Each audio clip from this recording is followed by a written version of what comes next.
partner at Facebook, working with our entertainment partners and branded content partners. And if that badge and backdrop looks familiar, my colleague Jacob here just took that photo. So it goes to show, keep your friends close, but your creatives closer. Key takeaway number one. Real-time marketing. I'm Adam Schlachter. I'm the Chief Client Officer at GroupNine. You might know some of our brands, including now this, Thrillist, Seeker, the Dodo, and most recently we added Pop Sugar to our family this past fall. Hi guys, my name is Alex Gao and I work on the Lay's brand team. I'm Jake Bruni and I'm a branded content lead at Facebook and Instagram. Awesome. So, to set the scene, right? I recently read, which is crazy, that there are more impressions of Lay's potato chip bags in the US every year than print media. Is that true, Alex? Yeah, it's true, but it's a bit sad and also crazy and then also amazing for my job. Yeah, so it's so powerful, right? When we look up, we can see just a ton of different smiles, a ton of different bags, and these actually were printed on over 100 million bags. So thinking about what we're looking at, what we're seeing, Alex, as you're at Lay's, would love to hear the story behind the smile as we kick off. Yeah, so we are so excited to tell you the story about the Lay's Smile program here today. It all kicked off in 2018 when we put real people's smiles on packages for the first time in partnership with the marketing arm, actually. We were all so incredibly proud. The packaging was super fun. The smiles were perfect. We had thousands of social shares because the packaging was just so fun and engaging. And then one day we got asked by a consumer, how did you find these people? Next day we got asked, who are these people? Then we started having to answer these questions, and the reason it was awkward was because we had hired models, which is why their teeth were perfect, their smile was amazing, their skin was glowing. But the difficult part was the purpose of this program was about something bigger. We had partnered with Operation Smile in 2018 with the goal of donating $1 million to that organization for them to continue spreading smiles around the world.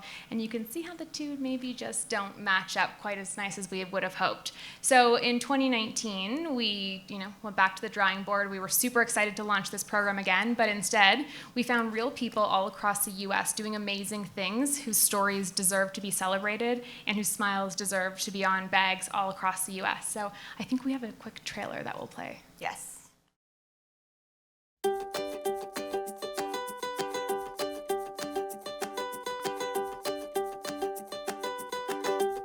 Operation Smile gives free operation to those who have facial differences. Afterwards, those kids can smile like all of their other friends and family.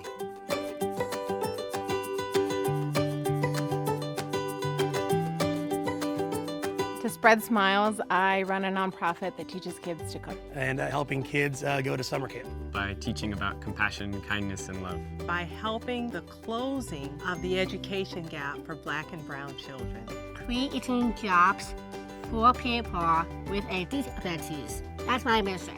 Tucker and I visit with precious patients and their families down at the Children's Hospital every week. I provide a holiday toy drive for children with special needs. I serve people with disabilities in the gym to empower them to transform their lives. And I spread smiles through bigger dreams and brighter futures. So awesome. I love seeing all the stories of everyone, including Tucker, who's so cute, and all of the work they do to spread smiles. But thinking about sourcing all of these different people, I can't imagine it was easy. Jake, maybe you can kick us off with how you even find everyone. Sure. So my normal day-to-day would be more like connecting brands and creators in sort of the Heath and Ricky Ray kind of way. But in this case, we actually needed to find people, hopefully who hadn't been featured on GMA yet or anything like that, everyday people doing extraordinary things. So we had an idea to actually tap into Facebook groups, the biggest ones we could find, where a huge diverse swath of people were united under a common trend. So one that we tapped was This Cat is Chonky. It's about overweight cats and celebrating them. We weren't looking for people who overfeed their cats, but within This Cat is Chonky and the Trucker's Wall of Shame and Pathetic Triathletes, all these groups united by something, we would just say, could you tell us about people in your community doing amazing things? We would partner up with the admins, the leaders of these giant groups, 607,000 people, for example, and This Cat is Chunky, and have them say, do you guys do something incredible in your community that you think Lay's would want to know about? They want to champion you guys. They want to put you on 100 million bags. Tell us your stories. So for one, I'm Engaged Now What? Again, a group of people who are just united around the common theme that someone in their family recently got engaged, but they could be from all walks of life, all ages, all ethnicities. They would jump in and throw down all of these incredible stories of what they've done in their community. So we actually got a bunch of people from this particular group, including Tawanda, who you saw in the trailer, and you will probably see again. So these are all the people from I'm Engaged Now What, all sharing their stories. I think because these groups are often private or closed, you know that the people already in your group are hearing this, so it's like not as embarrassing as just posting a public video bragging about how awesome you are. In this case, it's more like, did you guys know that I actually do this thing where I give birthday parties to kids who've never had them? And after hundreds and hundreds of submissions, we chose 30 to put on the bags. That's awesome. And so you start there, but I know that you kind of want to dive in deeper and tell more of the story. So how do you begin that process and, begin that? Yeah, I think you tap someone better than you at telling those stories, and that's where we found Adam. Yeah, thank you. It's amazing when we got the brief for this project because Now these are the kind of stories we tell every day. And if any of you guys follow our brands, and in particular follow the Now This handle on every platform it's distributed on, the kind of stories that we tell are from real people. They're honest, they're ambitious, they're optimistic. There's an air of positivity in each one because what we're trying to do is chronicle the change that people are making because the change they want to see or the change they want to be in the world. So when these guys came to us and said, can you help us expand the aperture on the type of stories that we could tell and find more real people, as well as help us reach more of these people with these kinds of stories to kind of have that network effect, it was like a dream brief. So of course we jumped right in, and if we go one back and show you guys a little BTS, that'd be great. So we jumped right in because our producers are expert not just in even sourcing these kind of stories and tales and sort of moments of inspiration, but also getting people really comfortable who maybe have never been on camera before. And for the dozens and dozens and dozens of profiles that we casted and brought together, I think we had 50 on set for a week down in Dallas, which we narrowed down to 30. You have to imagine some of these people have no idea how to tell their story, never done it before. A platform like this never existed. So making them comfortable, extracting those really key insights, those things that make what they do so unique and so amazing, how we can bring that to life through short form video, vertical video, sound off video that's annotated, even in other sort of formats and technologies that we're able to employ to enhance the campaign, was absolutely incredible. But with so many of them, it's hard to choose kind of who your favorite was. And Alex, I know there was one that stood out for you. Yeah, and so there was this woman, I'm so excited to tell you her story. Her name was Paige. She was amazing, like all of our other Smilers. But Paige started an organization called the Birthday Party Project.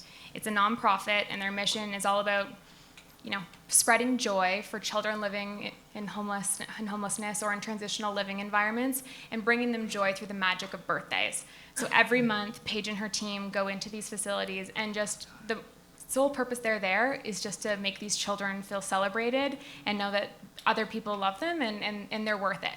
One of the stories Paige told me the very first time I met her was at the very first birthday party she hosted. She was like, oh gosh, I don't know how this is going. Did I pick the right flavors of cupcakes? Is this toy lame? This little boy's 9. Does he even like Lego? I don't know. And at the end of the party, this little boy who she gave the Lego to, his name was Micah, came up to her and said, Miss Paige, thank you so much. I had so much fun. And Paige asked Micah, well, what was your favorite part about the party today? And Micah responded, the happy birthday. And she's like, no, what was your favorite part of the birthday? He's like, no, the happy birthday. No one has ever sung happy birthday to me before.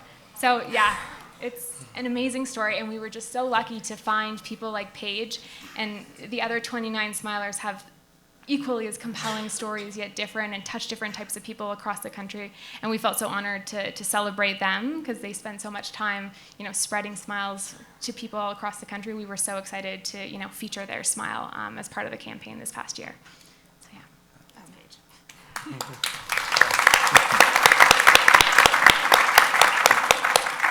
Yeah, that's definitely one of the more moving stories I've heard, and that's incredible.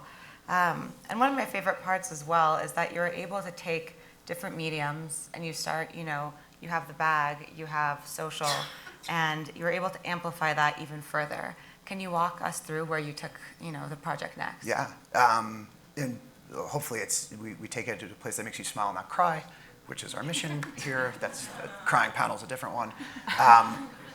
One of the fascinating things, as one of the largest sort of social mobile digital publishers, reaching tens of millions of people every single day, is all the signal we get back. So we publish hundreds of original pieces of content in every format, every platform, and we have an idea of what works, what makes people tick, what gets them to engage, like what the right hooks are, and we're able to bring that both on set for the things that we knew we had to capture, but also into a creative and development process to find ways to push the envelope using technology like AR, which we had never really worked with before. And through our partnership with the team at Facebook and the Creative Shop and the guys at Attaboy, we're able to use the Facebook camera to unlock a QR code printed on every single Lay's Smiles bag. So when you're at retail, you can experience the Smiler story in their worlds IRL. So it's not just that you can watch the videos, you could comment on them, share them, like them. Like, yes, we want you to do all that. We want you to buy chips so you can support Operation Smile. But we also want you to have a more meaningful, deeper level of engagement with the brand in ways that kind of no one's done before. So if you find a bag in an aisle, you snap a picture of the QR code on pack, target the Lay's logo, the smile itself, it brings you into this immersive world. And if you turn the camera to selfie mode, you get Jake kind of awkwardly trying to smile for what I think was the first time. I think ever.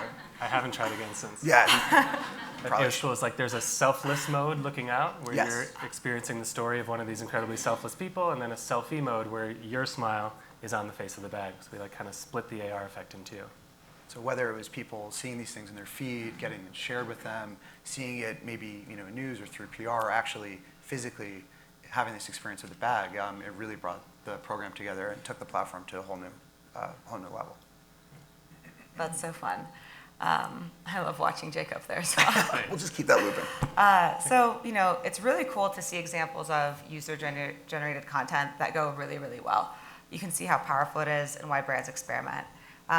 But, working in platforms and working with brands and publishers, we all know that it can also be really raw and unfiltered and quite risky when you're working with UGC. And, starting with Alex, is there anything that you experienced along that path, or any lessons if any marketers are, considering dabbling in the area that you have? Well, the realness of the stories is what made them so impactful, but taking a step back, so when Jake and team handed these stories over to us, at that point in time, they're not models. The best photo we had of them was their Facebook profile picture. We all know that's probably the best version of all of ourselves. We hadn't spoken to them in person.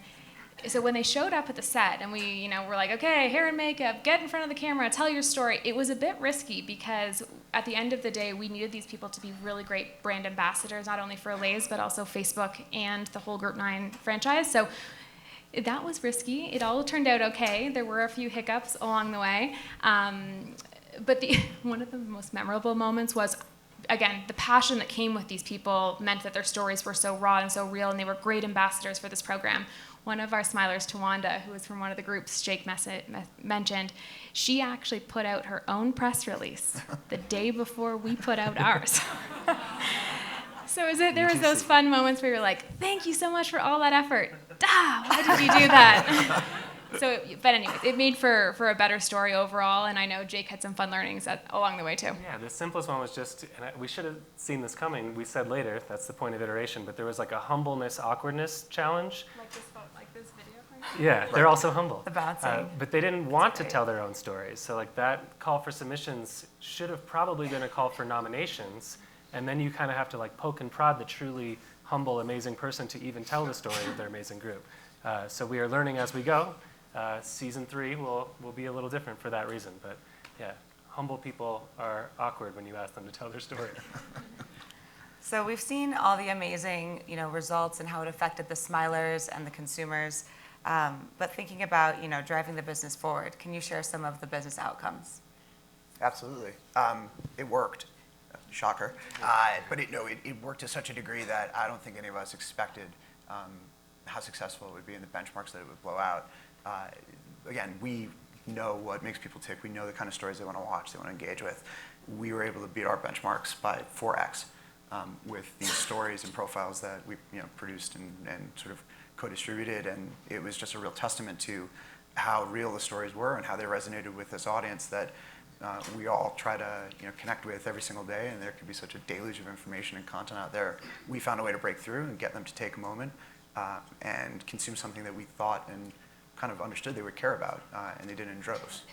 Yeah. From the Facebook side, we do a brand lift study for every major campaign like this. There's thousands of CPG advertisers on Facebook, and we were able to more than double the lift in brand ad recall. And then from a brand standpoint, these results were all amazing, but none of it really matters if we can't drive some sales growth. So we're really happy to get really, really strong growth. 8.3% growth on a $3 billion brand is pretty good. So we all felt really excited about that. But probably the result we were most proud of is, again, going back to this purpose-driven campaign, is all these great results meant that we were able to deliver our promised Operation Smile of $1 million. So we were able to hand over a check to them late last year, which was just amazing, knowing we were able to impact thousands of more children all around the world and deliver many more smiles in the years to come. So, yeah.